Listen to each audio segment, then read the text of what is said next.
And the president says he wants to get a better picture of the efforts to contain the oil spill before meeting with BP executives at the White House on Wednesday. The company has until midnight tonight to present a new plan to the White House for containing this oil. President Barack Obama received praise as he addressed his goals to a crowd in Alabama. Some have criticized his office for not taking enough action. The president reassured he is focused on fixing this environmental disaster. Folks are going to be frustrated and some folks are going to be angry. But I promise you this, that things are going to return to normal. Earlier, he touched down in Mississippi. The country's top commander canceled trips to Indonesia and Australia to tour the regions most affected by the oil spill. How do we make sure that there's effective coordination in terms of skimmers, vessels of opportunity that are out in the water right now?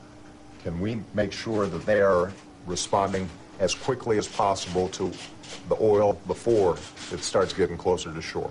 This is Obama's fourth trip since the Deepwater Horizon rig first exploded in April. He is planning on visiting many more sites. His previous visits focused on Louisiana.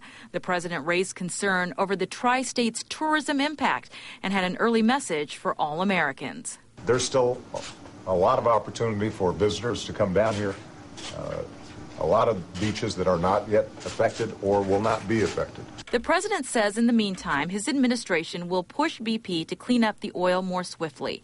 He also wants BP to set up an independently administered victims' compensation fund for people affected by the oil spill.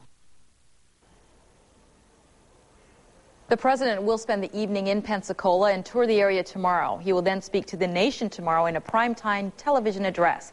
He is expected to speak for about 15 minutes on the oil spill crisis, including what he sees for the future as the country tries to cope with what has become the nation's worst environmental disaster. You can watch the address live right here on ABC Action News and abcactionnews.com. It starts at 8 p.m. Back to you, Jameson.